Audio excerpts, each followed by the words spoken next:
Here we go. Welcome to Klapz podcast on this beautiful Kava Zona night. Yeah, Beautiful because we're indoors. Triple digits is not too fun out here. studio A, B, C, D, wherever we're at. This is where we be. Man, I get really in my hat. It's like that's it. That's what I'm at. So Gilbert and I have known each other for quite a long time. We like to drink Kava. And so we thought we always have good conversations. So might as well let the rest of you in on the conversation. all right. And you can't talk back because you're not here. Well, you can. You just come be on our podcast or say your word. Let it be known.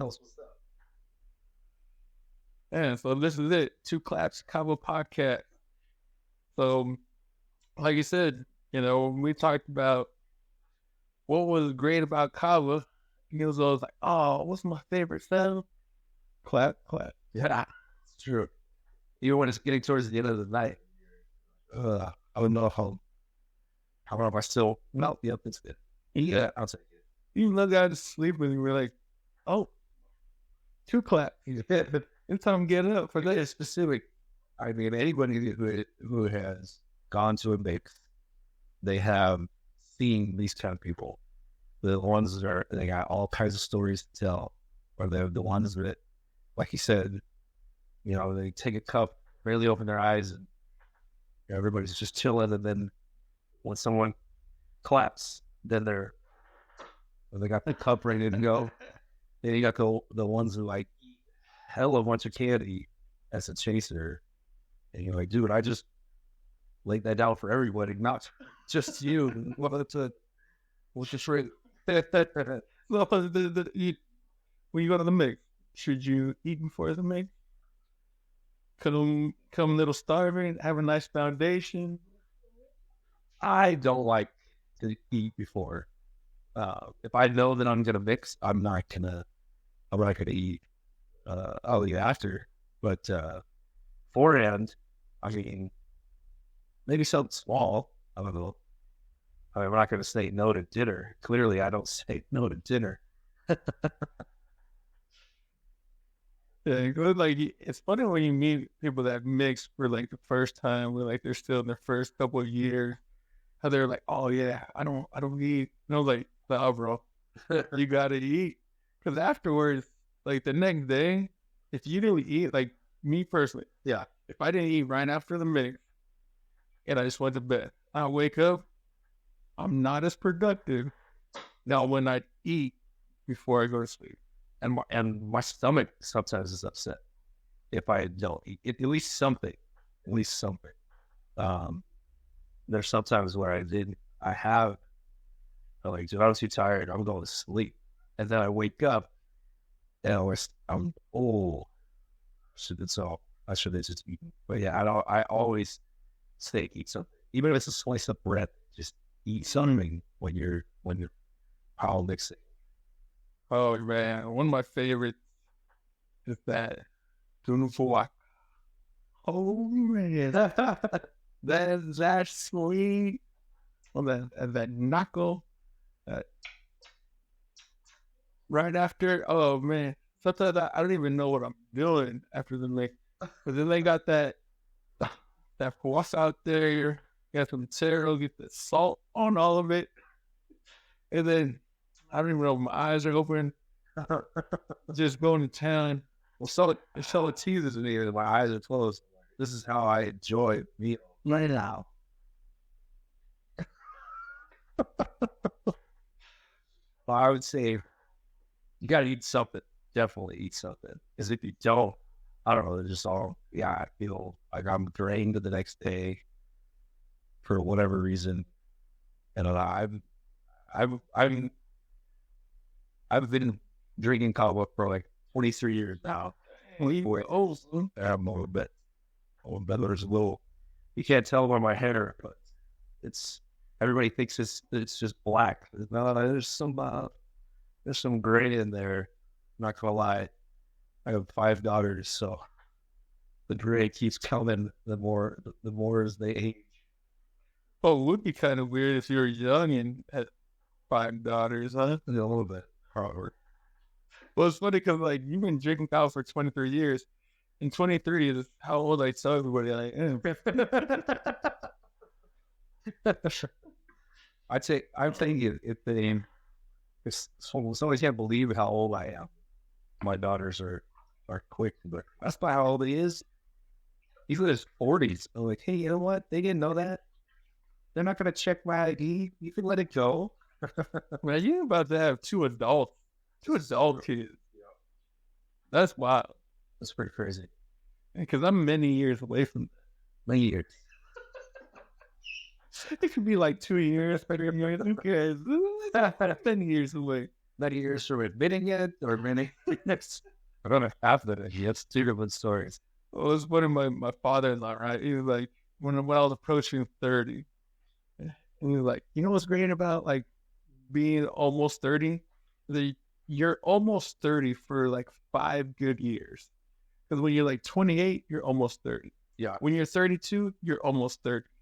So I was like, okay. But that makes sense. So old guys and their wisdom, right? Especially when they come and drink some coffee, you're like, oh man, that makes you liar. You did not tell me the truth. Yeah, I hear. So talk to me about Kava. How do your Samoan background influence your lifestyle into this kind of Kava stuff? Well, actually, it's mainly like I was introduced to it at a funeral, and I didn't know exactly where it was. I just knew it was just something I was done, and there's mixed. It's mixed. I guess mixed through the use from family members. I think it's just misinformation. You know, you see or hear that certain individuals, that's what they do on the weekend or the weekday, whatever, and then you can see how they act towards other people. I can see where that would have a misconception, but I was introduced to from the Tongan standpoint. To love, baby. my Samoan side, a bunch of my Samoan cousins, they almost my Kava out of almost secrecy. Because I had sent something. Closet mix there? Yeah. I was mixing with somebody in Utah, and then family members, and then we were somewhere, and I was like, hey, I'm gonna go get a bag. Are you guys want to mix tonight? And then they looked around, went towards their parents, and then, no, actually, what the heck is what? You know, so yeah, with Texas drinking Kava, it was just, this is what happens. This is what we do: weddings, funerals, change of life. You know, like somebody's going on a mission or getting baptized. I'm not too familiar with the Samoan side of it, even though I am Samoan, because it was just something that there was only certain occasions that you would mix or you would Kava. Mainly it was funerals. But what I thought is interesting on the Samoan side because, like, you know, the Samoan, they always have the Samoan method out there, and then they got that guy with his fly swatter.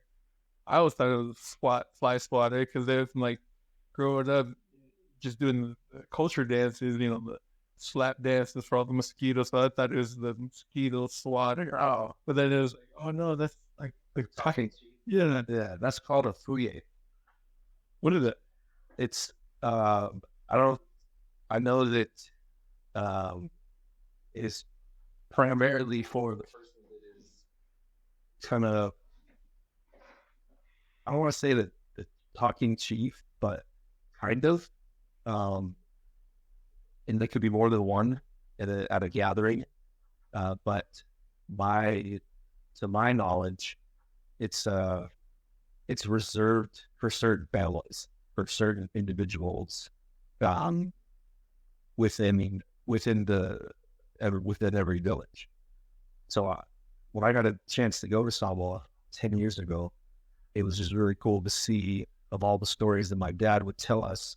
And then he'd go, remember I told you, Uncle and I, and then he would point, and there would be right there. And so that was really cool to me.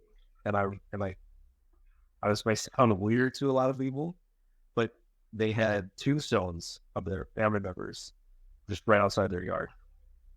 And that, to me, I thought that was really cool. Just because sometimes, you just want to pay your respects and go out, but you got to go all the way to the cemetery. But in Samoa, you would see these little monuments, and they were burial sites of family members. So they were actually buried like right next to the house. Yeah, from maybe 20, 25 feet from the front door. I thought we said like the tombstone was like right there. I was like, oh, that's a great idea. Forget the tombstone over there. Just put it outside my door and I'll go visit them in the shade. We'll hang out. Yeah, for instance, my grandfather, probably, and depending on the family members, who the family member is, like I've seen where it's just a small kind headstone, just to know that someone is most likely buried there. But then with my grandfather's, it was like pillars. So there was like 3 or 4 pillars, and they were rectangular, and it was almost. That's why I said a monument. That's the thing I could think of. But it's about 4 or 5 different. It was like steps, and that's where he's buried now. And I see that when you drive through all the villages, you see that everywhere. People's houses, and some of them have a fale, which is also a house. Some of them have a fale that is away from the main house, and it's kind of like where they would have their gatherings, and then around that would be a lot of those monuments and headstones. That's just odd to. I mean, over here in the States, we move around so much, but for a family to have generations stay in that area, I mean, that's kind of unheard of here. Well, the thing, man, on islands, there's not many. You can't move far. That's true. There's not much island left. Yeah. But it was interesting because I was talking to some other guys that are from Samoa, and I was asking them about like, oh, what's mixing like in Samoa, and they're saying the same thing. It's like, no, it was only for cultural stuff. So like they're like, yeah, how we mix like every Friday or Saturday night, whatever. They're like, yeah, you can't do that back there. Like you get in big trouble. I was like, what? Big trouble? It's like, how can that be? When they always have in my mind, I don't know if it's like the American culture that they always have the kumete there. Like that was like their symbolism, right? Yeah. And yet they would get in trouble for doing it. I was like, something's not right. Well, and the seal of American Samoa is umeke, Kava bowl. So that is understanding. And when you have like 7-Eleven or Circle K here, and you get whatever, in every village in Samoa, there is Kava at a little convenience store. So you just ask, can I get a bag or two of ava? And sometimes if you're right in between 2 or 3 villages, or 2 or 3 villages are near, the store clerk would ask from where. And the first time they asked me, I was from that shelf behind you. That's all I want. But I didn't know that there were certain families from every village that would make kava, prepared ava to be sold in the convenience store. I didn't know. So that was another thing. It was so readily available but you didn't see that often. So that was I wasn't used to that. Even in California, where I would go, and there's a lot of Samoans in Cali. That a lot of the tradition and customs really, when it came to Kava, really didn't come over with them. It was more modernized. Just like the tatau, the tattoo, that's also has been highly modernized. I mean, all the stuff I have up the body is all modern age. Well, you got something lower body? No, not yet. I want to get the bit from the waist down to the calf, but I haven't got it yet. And I would like to get that traditionally done with the tapping method. That's the only way to get it done. I mean, I would feel remiss if it was modern. I know there's nothing wrong with it. People get it modern done now, but no, there's something wrong with that. I just feel it's definitely better. You. But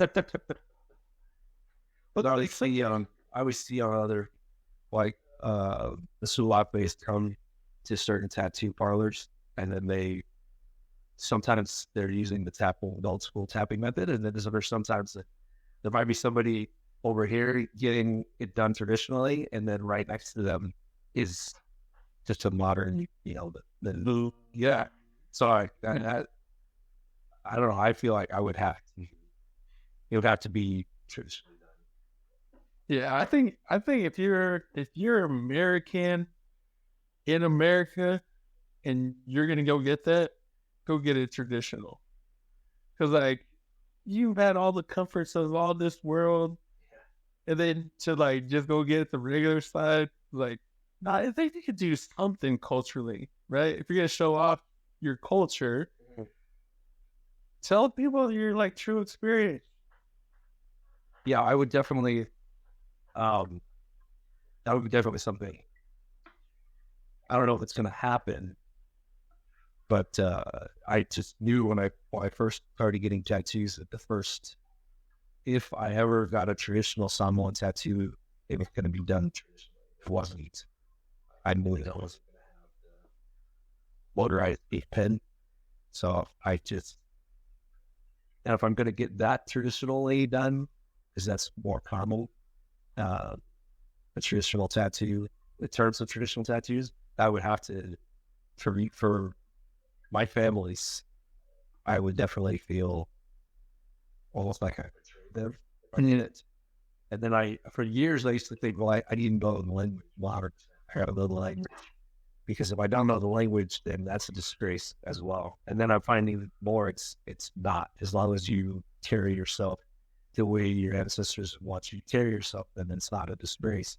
For me, I was like, oh, I can't get anything traditionally done because I didn't want to have a translator. Like, I don't want my dad translating with Suape, and the chief was telling me the things that they tell you at the ceremonies. I don't want to be like that. What do they say? I know what you're talking about. I've done that many times. Many times where my pops would translate Tongan to me. It's funny because my pops, he didn't even speak Tongan until he went to college and met my mom. So he was there. They met at it was Church College of Hawaii, which then became UAU Hawaii. And then they knew my dad as they called him the Maori guy because he had the New Zealand accent. Apparently still does, I just can't hear it, but everybody else can. Sometimes there are certain words that he says that I'm like, oh yeah, I forgot. So yeah, so then my grandma, his mom, wrote him a letter, and she didn't speak English that great, so she wrote a letter to him in Tongan. And so then he took the letter to my mom. He's like, hey, can you read this to me? Yeah. And my mom was like, why do you have this letter? Yeah. And she's like, oh, my mom, she's Tongan. She's like, my mom was like, wait, you're Tongan? So then she read it to him, and then he learned Tongan while he was there in college, and he speaks fluently right now. See, I didn't know that. I thought he spoke. I thought that's his first language. Because when I met you years ago, just the breaking English accent that my dad, when my pops is speaking to his brothers or sisters or relatives that speak Samoan, he has an accent, and my mom doesn't understand it to this day. She and I don't when I'm on the phone with him, I would be like, hey, did you talk to? Because he usually talk to one of his younger brothers, Uncle Dan or Uncle Steve, and oh, you talking to Uncle Dan or Uncle Steve? Yeah. How'd you know? Well, you sound a bit different. Well, my dad, like real strong New Zealand when he's talking to like his old buddies from high school. Yeah. And then he just was like, hey, Cole, he like says the words like, I was like, what the heck is a cop? Like, hey, Cole, what's going on, Cole? And so then one time I called him from like, Google Voice, you can like change your phone number. Oh, yeah. So I called him and I was like, hey, Gilbert. And he was like, oh, hey, Cole, what's going on? He's like, who's this? And I was like, oh, it's Gilbert. And then he started recognizing my horrible New Zealand accent. That's too funny. There's a lot of slang terms. Not that you're saying that. There's a lot of slang terms that I've never heard my father say. Ever. Like oos. I've never heard him say oos. Unless he was mad. I was like, I remember one of his brothers was saying something. He's like, oops. And it was almost like a disgust. Yeah, I've only heard him say oosto. I've never heard him say oos. So when he said, well, my brother and I were golfing and we were winning, and he like dropped an eagle or a bogey, or we dropped bogeys and he dropped like an eagle. And he like my brother and I are just amazed. Like, we were winning. Like, what happened? And he just said, excuse me, Boost. And he just walked right by my brother. And I'm like, what? He never says that. So yeah, there are a lot of terms. And then when I purchased books or cousins had given me books from learning at UH or BYU Hawaii, Samoa 101 or 102, stuff like that, I would learn phrases and ask my dad, like, I don't know what you're trying to say.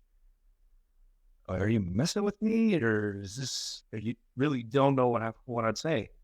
And then he would like, okay, let me see it. And so you look at the paper, and he's like, this is what you're supposed to say, and he would repeat it, and it was like 3 or 4 words shorter than what I had on the paper. And he's like, I don't know why they're having you do this. And it was I can't remember how he explained it. I can't remember the phrase. But the way he's like, that doesn't make any sense that they're teaching people to speak that way, because it's unnecessary. Yeah, it's like proper English. Yes, but because he knows the formal. I did notice that he speaks a dialect of Samoan in 2 different ways, where a lot of it is abbreviated words that I know what he's saying is abbreviated, and then there are times where it's a longer word, like a love is alofa. Mm-hmm. And sometimes I'll hear him when you say like instead of I love you, it would just love you, and it would just be like alofas. And I thought that somebody just made that up. And then, like, oh, aloha, Yeah. When the Hawaiians say it, I thought that that's what that was. But I was like, so this means, he's like, oh yeah, it's like much love or with love or love ya. I was like, oh, but you didn't say that with most people. There's only certain people that you say it that way. And he's like, yeah, because there's some people that are just not worth saying it. Oh. Low man and knife with their conversations, and like they tell the truth. Right. That's what we were like. us still being young, we're not at that stage where we can just say whatever we want. Well, I think my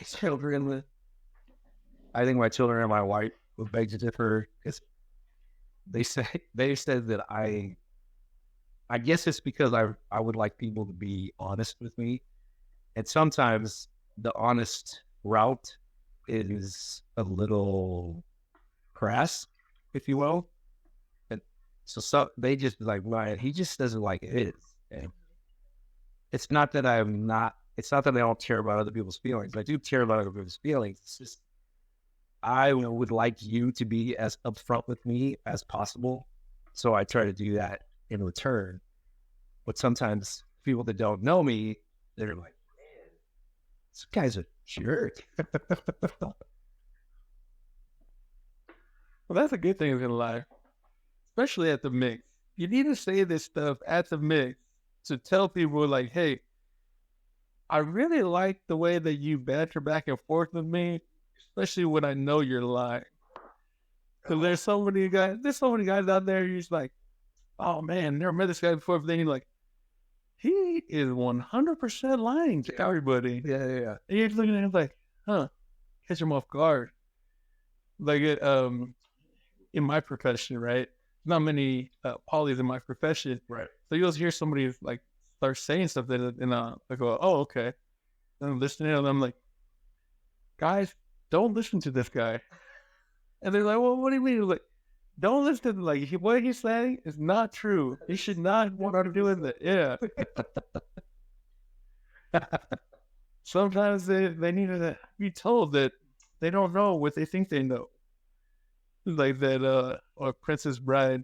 I don't think you, Yeah, that's right. What's that? I don't think that means what you think it means. But that is, I was at a Mixx that brought and remembered me. You reminded me. I was at a Mixx years ago, and I went to the bathroom and came back, and I noticed that there was somebody sitting there that I know. I've known him for quite a while, and I was just, I was just in my own fields, just listening to the music, and I really wasn't caring to talk to anybody.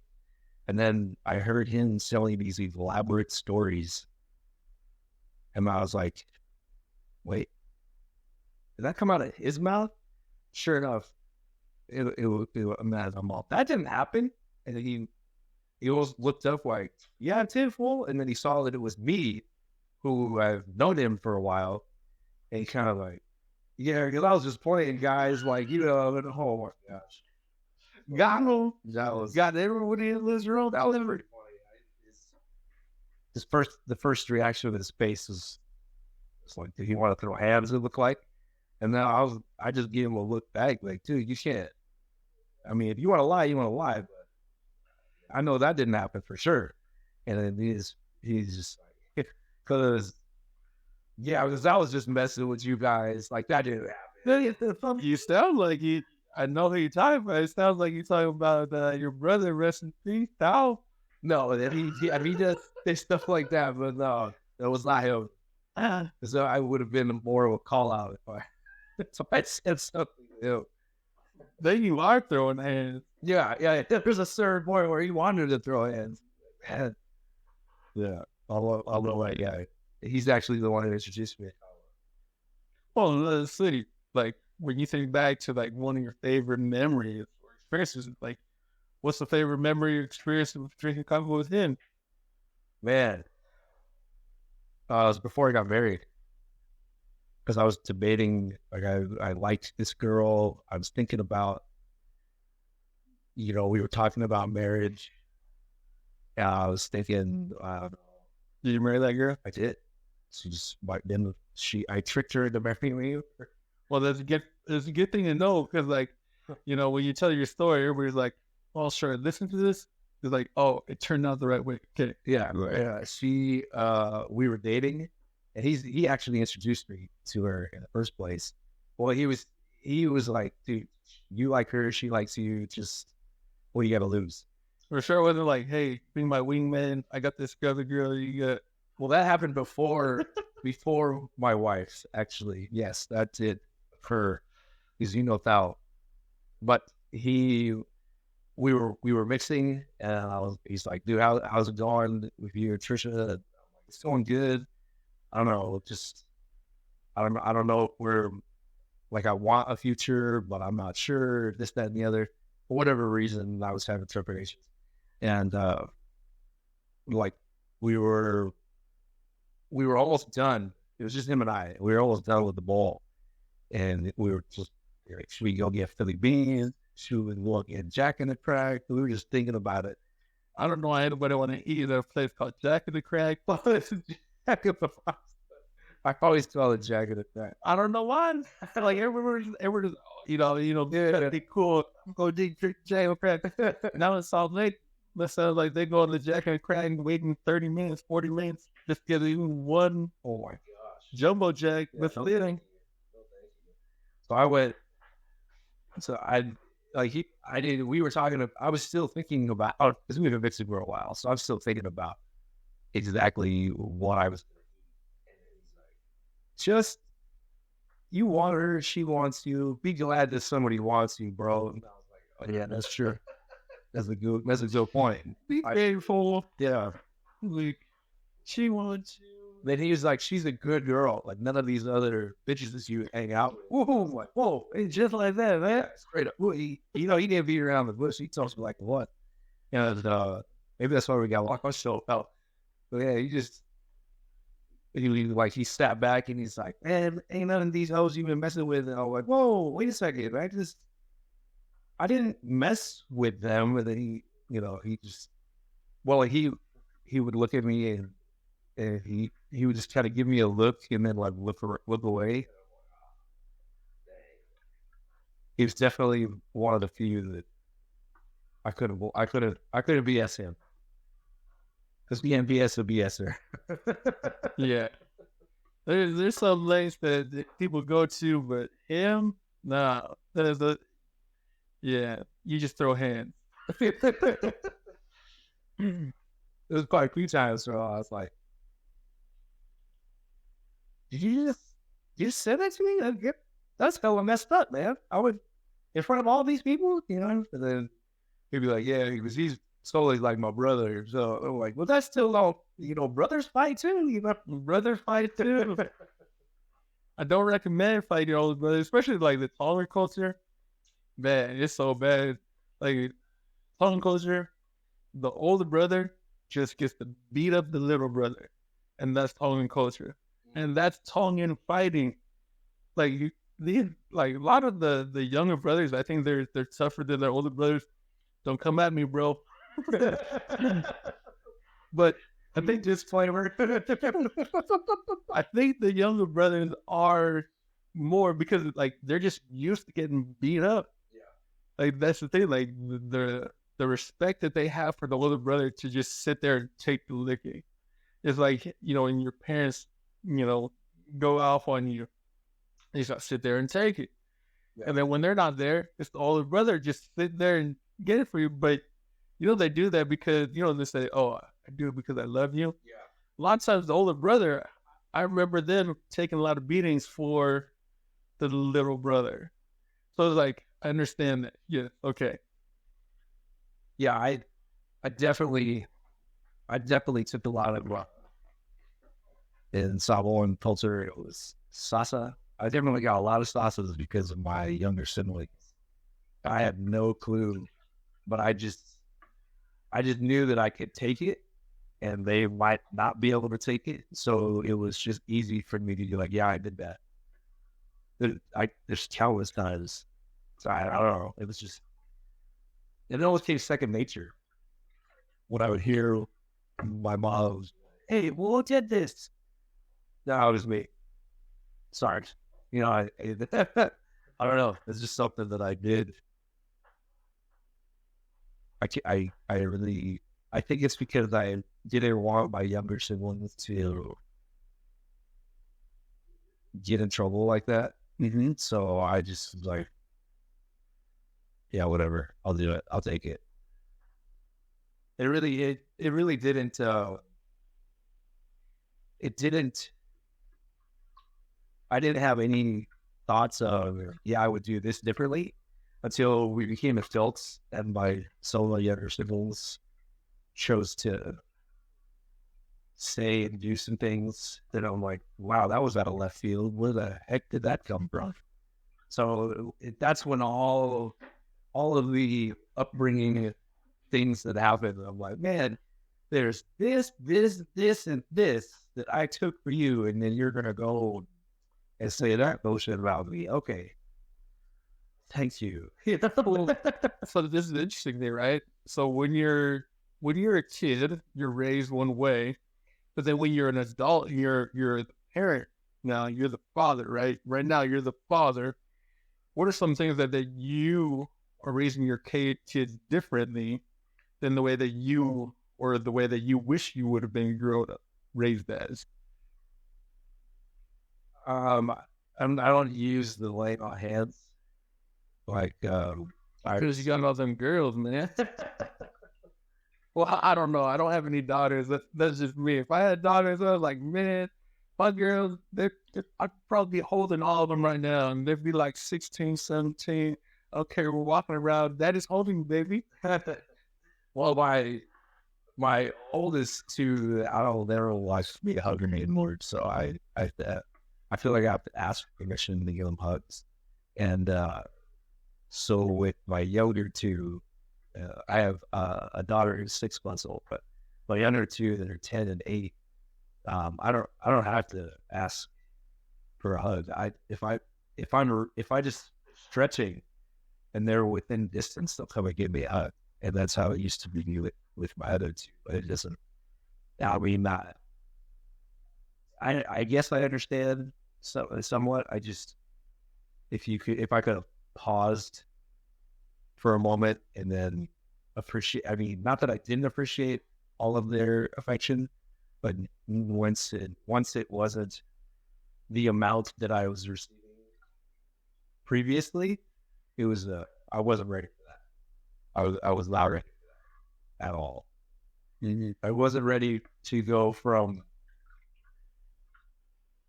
dada to daddy to dad to what's up, bro, like that. Those transitions, I don't care who you are. If you're a father of daughters, you are not prepared for that. To out of nowhere, like, bro, what the heck? Bro, who are they talking to? You have a boyfriend? So I need to punch somebody right now. The punching bag ain't working. Yeah, that I was not prepared for. That was a difficult transition that I'm still currently in, to where sometimes I'll just be like, oh, sorry, I call everybody bro. And I'm like, everybody? No, I'm your dad. Yeah. It was like, man, just being a father myself of boys, I was wondering about that life. And it's like, you know, they was talking about like, oh, God gives you what you're prepared for.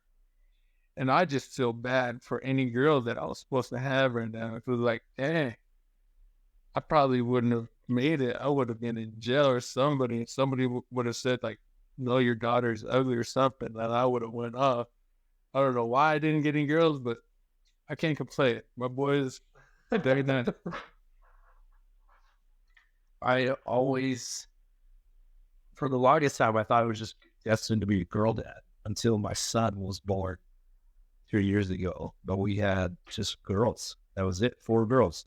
I just thought I was just destined to be a girl dad. And there were like people what bothered me the most is when I would be at the grocery store and somebody, oh, you just have daughters? I'm so sorry. Why? I'm not sorry. I mean, for me, you get what you get. I mean, yeah, dude. Like, well, lower and I throw it back. Like, flat. There were times where my wife would tease me because I would. She said I raised them like boys. Like my oldest could throw down, and he just needs a moment's notice. My second oldest, you gotta chill, take it for a little bit, and then there'll be a time where she just goes, well, Colo, his daughter, the three of them were hanging out, and they were over at our house when we lived in Mesa, and these four or five kids were picking on the three of them, and they gave them warnings. You need to step back, leave us alone. And then they thought that numbers was going to do justice for them. And I've heard the story from witnesses. I've heard the story from my daughters, and I've heard the story from neighbors that were like, wait, those are James Sturgis kids. Where just picturing the scene is like they didn't want to fight, but they felt like they had no choice. And it was just like muscle memory. Some of the things that my second daughter did, she's like, I don't even remember you teaching me that. But I'm pretty sure you did. And I just reacted. And I was like, well, I'm proud of you. You guys stuck up for your cousin, you stuck up for yourselves. So I don't have a problem with that. And they were not only outnumbered, but they were boys. Mm-hmm. Majority of them were boys. I think it was 3 boys, 2 girls. American boys? I think so. I don't know for sure. I can't remember it. But I do remember when I was a security guard at the junior high, one of the boys goes, wait, you're so-and-so's dad? And I was like, yeah, why? And he's like, no reason. And then when I asked my daughters, just like, oh yeah, that's one of the guys that try to fight us. And so I just thought it was funny. No wonder he didn't want to say who he was. Yeah. Because he just got beat up by the daughter, and then all of a sudden he's talking to the dad. Yeah. See, that's probably why I didn't have a daughter. Well, I had to, when I was a security guard, my daughters went to the school. So when I was a security guard for junior high, people didn't know that they were my daughters. And a group of boys were talking about girls, and they were talking about how certain girls were so pretty and so hot, is the term they used. And then there was a Tongan kid that went there.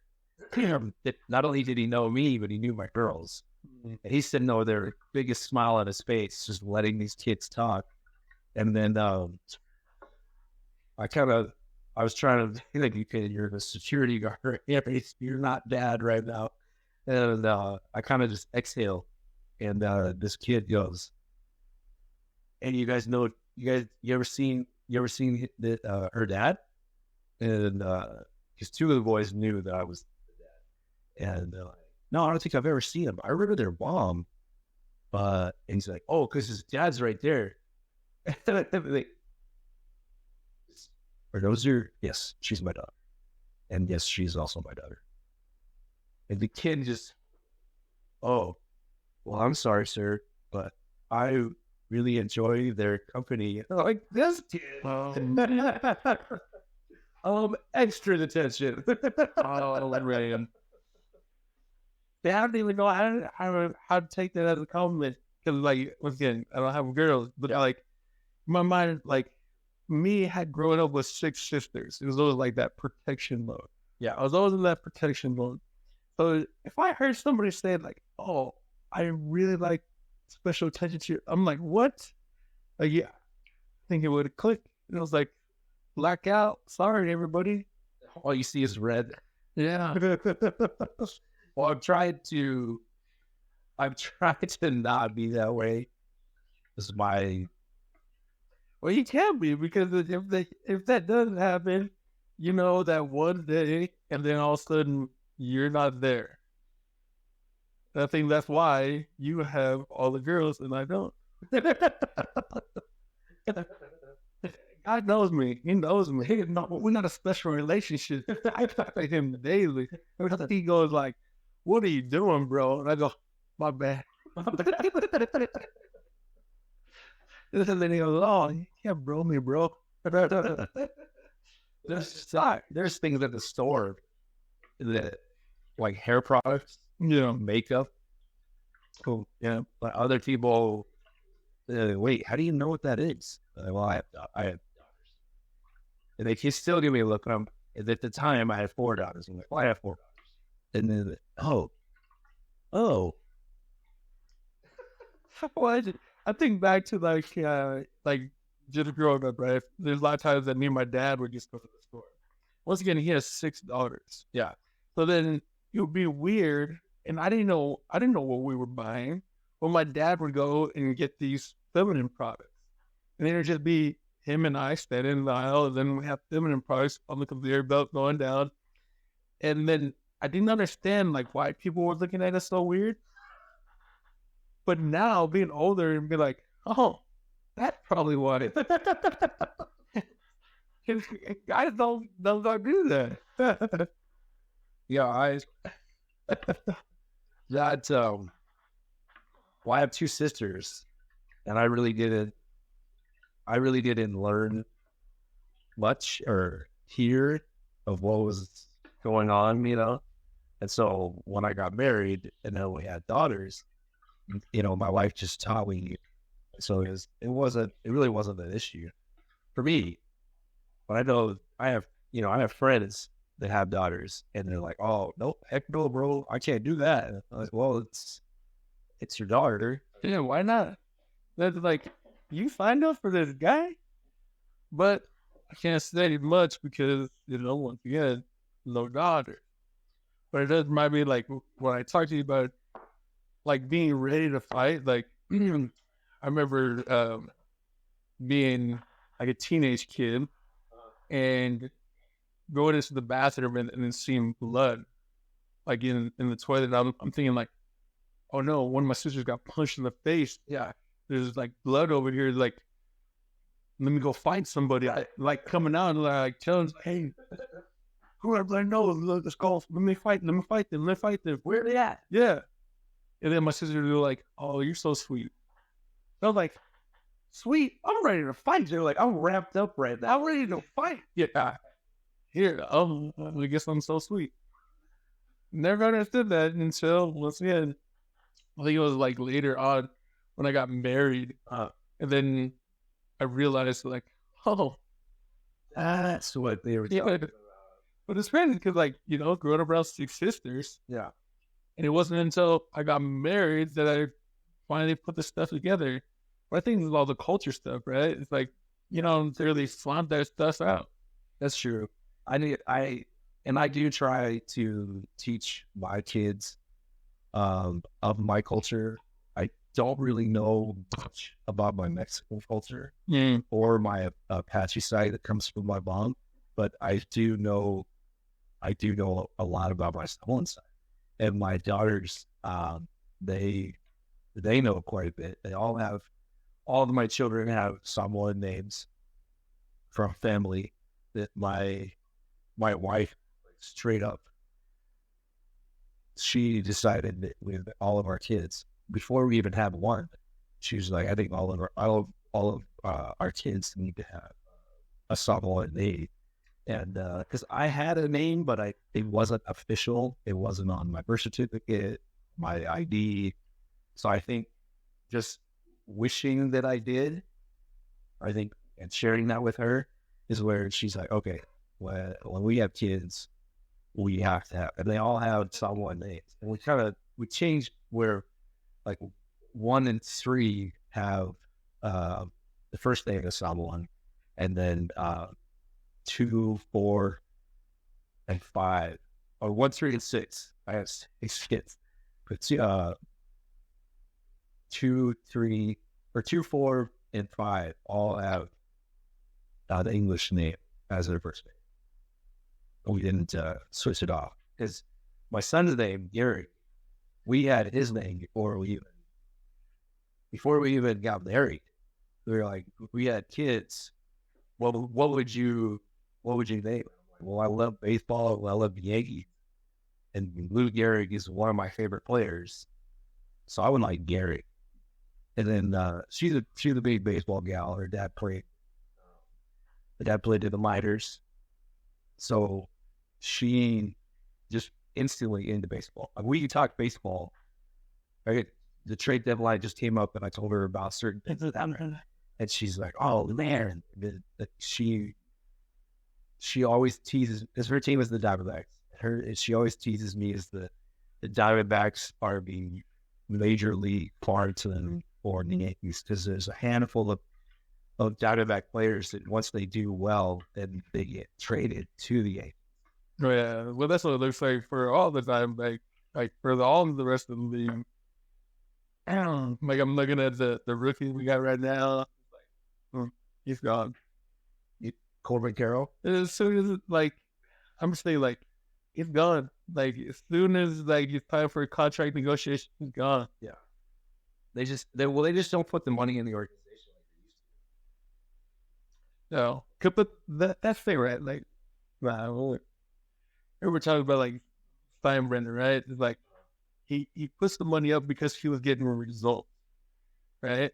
And then like Arizona, they put the money up one like short period of time. We got the results, and then they were like, okay, let's get away from that. We lost money. That like we won, bro. Yeah, and not only did they won, they beat a Yankee team that in the last 4 years in the last 5 years had been to the World Series 4 years. The greatest closer, and they beat Martin. Yeah, so ever.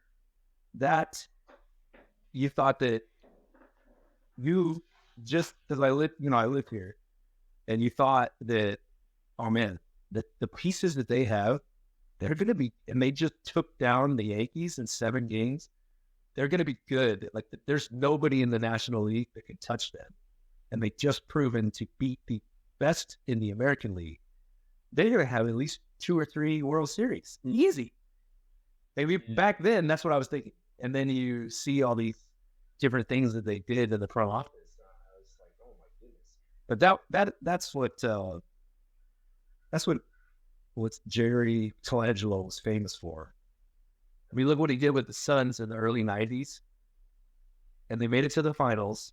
And then the next year, everybody got traded or dealt, except for like 2 guys. And they weren't even... And he did that with the Diamondbacks. Where the Diamondbacks went to the World Series and won. The next 2 years, he just pretty much gutted the team. Well, Jerry Colangelo is one of the reasons why I think there's a lot more Chicago Bulls fans, Michael Jordan fans here in Arizona than anywhere else. Because growing up here with as the Arizona kid, not having a whole bunch of money, and my parents didn't have cable, so I couldn't watch the Phoenix Suns that were on cable, and all the home games were on pay-per-view. Like, nah, that didn't sit right with me. But you know what games were on? Michael Jordan's game. Yeah. The Laker games. WGN. We watched every single Michael Jordan game because it was on just regular cable. Yeah. Yeah. WGN. There you go. There's your plug, WGN. There was quite a few years where it wasn't cable, UPN. Yeah. But it was only away games. Only away games. You gotta watch home games. And that's why I fell in love with like Sox Perry. And like he always did good on like away games. I don't know what it was about the away games, but he really did good. Trevor Ruffin, like that whole squad. But that's the life of an Arizona sports fan. It's true. And I don't like any Arizona sports team. So I can only empathize with, because my wife is Cardinals, Diamondbacks, Suns, but I kind of root for the Suns, but I don't really like. I don't know very many players on the team anymore. So with football, I'm a Niner fan, and baseball, I'm a Yankee fan. Yeah, I think we just lost a couple of listeners. That's funny. No, because like it. So I was born in Utah, grew up Jazz fan. So the K Jazz, I saw all the Jazz games because it was free. Yeah, right. Then we come to Arizona, can't watch any games. Right. And then, then watching like some of the Suns games and then like being a dual fan, Suns and Jazz basketball. And then, Utah didn't have a football team. So it was like the Cardinals were cool. But I was fitting with the Raiders mainly because like it was like all of my family is all outcast anyways in America. So I was like, okay, Raider Nation, here we go. Black and silver. And Bo Jackson, amazing. Best athlete ever. I think he would have had a better career in football if he didn't play baseball. I don't know. Well, I found out how he got a strong arm. He was so amazing at the plate and in the outfield. People remember Ken Griffey Jr. making these great plays, but Bo Jackson was doing that before Griffey was playing. Like, I'm just in awe. And I think that there's the whole mechanics of playing baseball, it wore him down. Because with Deion Sanders, he did well playing football and baseball, and I think it was because of the position he was playing. You know, he was playing DB safety, so there's not a lot of contact. But back in the late 80s, 90s, the running back, even if you worked, even if you didn't have the ball, you were still making contact. And so that just wore on him. I mean, that's my opinion. Yeah. But I mean, then if you take him out of baseball, then we don't have all those cool things that he did in baseball. So, I mean, like the way he would throw from outfield and to get somebody out and try to stretch a single into a double, or tagging at third and try to make it home. The way he just, you can tell when he with Mike Trout, arguably one of the best right now. You can tell when he throws it from center. I mean, he's using everything he's got. With Bo Jackson, it was just like I'm tossing the ball to you from here. But this is real. Like I said, if I ever won the big time lottery, like Mega Millions, Powerball, whatever, and it's like X amount of the thing I would do is I would take baseball back to the island. So I'm like, you know, we think about all the Dominicans, the Cubans, like all those guys. I'm thinking like, wait a second, they want fast, quick twitch muscle guys just to smack. And I was like, oh, let's bring baseball to the island. Yeah. But there's a lot of islanders right now that they do not like baseball at all because they don't understand it. Yeah, I think that I remember like 20 years ago, it was like, well, you can't hit anybody. But I don't think that, maybe for some people, but a lot of it is just understanding the game. Yeah. Well, because they'll play cricket for like 7 days straight, but they won't play baseball. Or like, no, baseball, it wasn't until I played varsity in high school, where I was like, oh, it's the game within the game. Yeah. It was like, oh, it's an 0-2 pitch. Oh, it's either low and away or high and tight. It's like stuff that you got to know, like the reason why, like when you're showing bunt early, why they're coming inside is not to like back them off the plate. It's because that's like an easier fieldable ball. Yeah. On then I'm like, oh, it's the game within the game. Baseball's not fun. It's the game within baseball that's fun. My mind. See, I just like that any given night you can hop on the TV and watch a baseball game and watch history.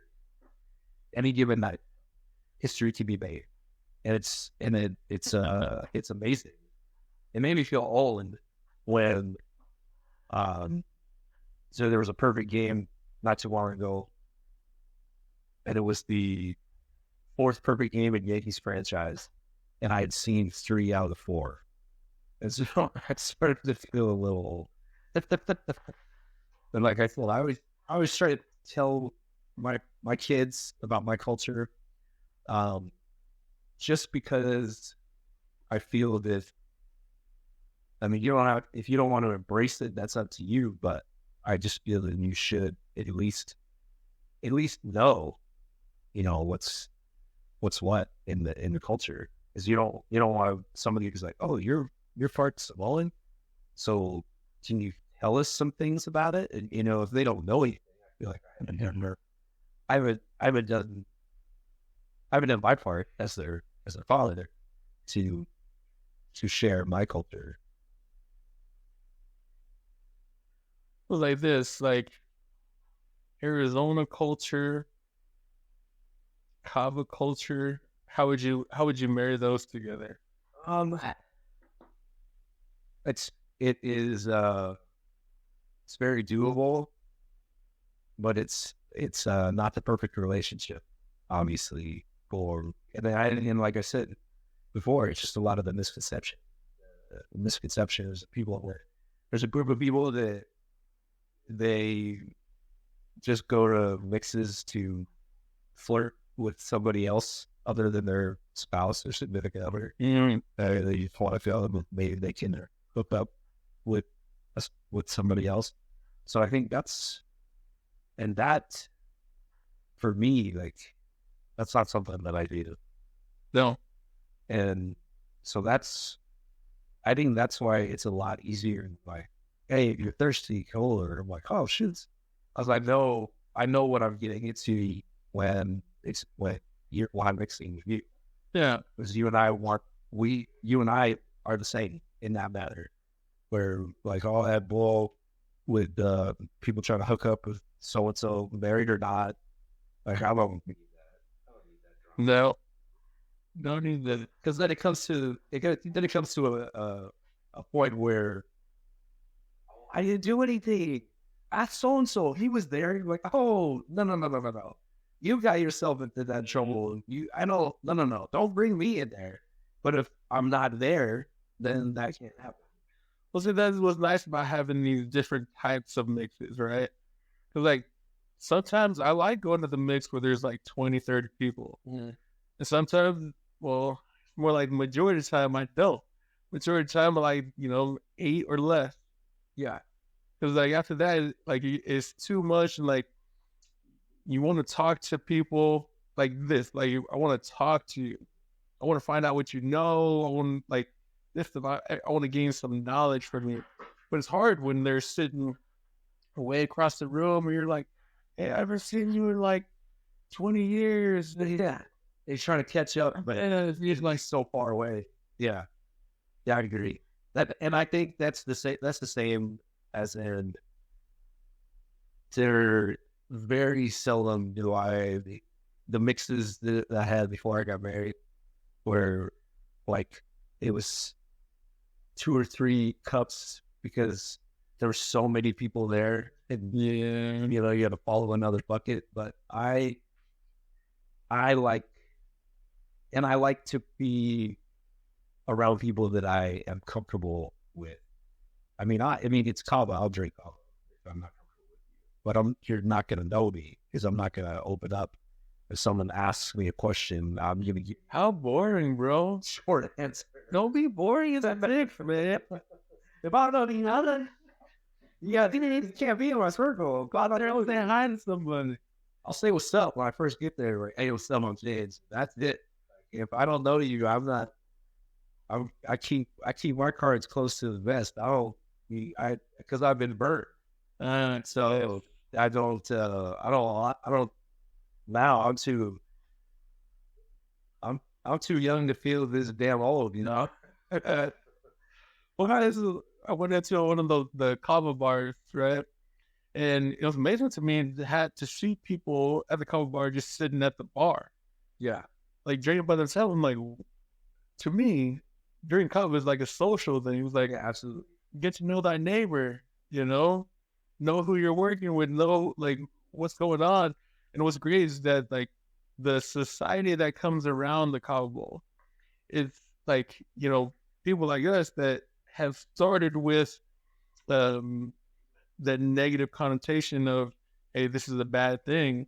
And then they show up because those people that told them it was a bad thing rejected them for whatever reason. And then they found themselves here amongst all these Raider fans. It's true. There are Raider fans everywhere. No, I agree that, because and whenever somebody's like, oh, you drink Kava? I always explain to them a little bit about how it is. And sometimes people, I even said, like, just come over to my house. We have a couple cups. And then there was actually a couple people that took me up on it. But yeah, I try to remove the negative connotation because yes, I know that they could be negative and there are negative things that happen around the ball and the bucket, but it doesn't have to. And that's, and it's not everybody. We're not like that. I think that's a huge misconception. It's like, oh, well, if you drink Kava, then you must do this. No, that's not. No, that's all you gotta go where you're in a safe space where it's like the host, where you know the host. Because there's some people that they're gonna treat you bad no matter what. Sure. And like the people that have invited me over for let's talk, come mix, let's talk. Yeah. And it's been like less than 8 people there. Dude, those are some of the best mixes I've ever been to in my life. Yeah. It strengthened my testimony to realize that, hey, me, myself, like, you know, I think they're like growing up in the Church of Jesus Christ of Latter-day Saints, there's so much guilt that you have just in, am I worthy enough to do whatever? Sure. But it wasn't until I stepped around the bowl and I met with other people that they were telling me like, bro, like what you're doing compared to what I'm doing, it's not even close. It's like, we don't even know how worthy we are in things. And I was like, man, I love these Raider fans. I love Raider fans too. There's a couple I can think of. But I agree. Just to kid you guys all that, like that. Sometimes, you know, before COVID, there was a lot more mixes. But before COVID, someone would text me and be like, "Hey, we're mixing over at so-and-so's." If, you know, more often than not, they're like, I don't really care to go over there. And then they're like, "Hey, we're mixing over here." I'm like, "Oh, shoots. If I could go, I'm there." Yeah. And so that's different. Because I like the music. It usually is not a mix. This that are, and you know, always. I can't sing like I used to anymore, but I would always get roped into singing. Sometimes I like it, and there are other times, man, I just want to chill. But yeah, I agree. My favorite mixes are somebody got a guitar, or somebody singing. Yeah. And well, that's our culture, right? That's what we grew up with. Yeah. You and I met doing our culture dance. It's true. Yeah, like, go learn your culture. Way back when you were 2 and I was 16. So weird. Why are you hanging out with? But that's it. Like, people should go learn about their culture, man. Learn about the muddy water. And it's funny how they say muddy water, right? So it's like, people, when they're like, oh, what does it taste like? Because they want to know what it tastes like. To me, I'm like, it's hard to describe what it tastes like. And then when people's like, oh, man, it tastes like dirt. I'm like, oh, man, I've never tasted dirt. Yeah, I couldn't tell you it tastes like dirt. Sometimes I'll say chocolate milk. I'm like, it's a pretty bitter chocolate milk. Oh, it is. Like it depends on where the Kava comes from, too. Yeah. So that's where I thought you were going with when they're asking, where do you want the Kava from? Oh, yeah. Well, I thought it was like, in Hawaii, there was a Fiji market in Laie that, yeah, you would, it was like, okay, do you want Fijian? Do you want Tongian? Do you want Samoan? Tongian tastes the best. To me, I like it all, really. Now, there are some Fijian blends that, you know, when David Rhythm song Straight to the Face, like, that's what I think of some of the Fijian Kava. Yeah. You gotta try some of that Solomon Island Kava. Because that's like straight to the face, man. Like, oh, yeah. The majority of the Samoan Kava that I've had, it's been pretty. It hasn't been bitter. There's been some Fijian where I take a cup and I'm like, it is straight to the face. But I'm not prejudiced. You know, I like all Kava from everywhere. Unite the clan. That's a nice thing. This is okay. So, okay, going back to this podcasting stuff, right? You already have your other podcast. Go follow James the Fanatic. But what has been the most rewarding thing about podcasting for you? I think it's just a way to. It's not. I know a lot of people say venting, but there's a lot of. At least with my other podcasts, this is our first one with two Klapz, but with my other podcasts, there's some people that listen to it. They're like, man, I didn't even know some of the stuff that you said about baseball, and just, I mean, it's about a lot of things, but I only talked about baseball. So I think it's an opportunity for you nowadays with social media, you really can't voice your opinion. But if you have a podcast, and they're like, well, that's just his podcast. So you don't get the backlash. Like, if I posted on my personal page about something about Kava, I might get a lot of backlash from different people. But if I have a podcast, then they're more accepting of it, which is a little weird to me. Free speech, but it's not. There's really isn't free speech. So I think the benefit. Free speech in America. Yeah, sometimes. But I think just a major benefit is that you get an audience that wants to be there because they want to hear what you have to say. They may not always agree, but you tweet something, they're like, whatever, skip through it. But if you post something on Instagram, maybe I'll skip through it. They ought to take some time to read the caption. But when it comes to a podcast, they come and they stay there because they are interested in your opinion. Yeah. What you have to say. Because some of it's fact. Some of the stuff is fact that you're saying, but some of it's opinion. Well, after you say it's all fact after that. Because a lot of James Fanatic said it. Yeah, I think that I guess it was I didn't want to bore anybody else with talking in regards to those subjects. If I put it down on film, whoever wants to listen can listen. If you don't want to listen, you don't have to listen. You're gonna listen.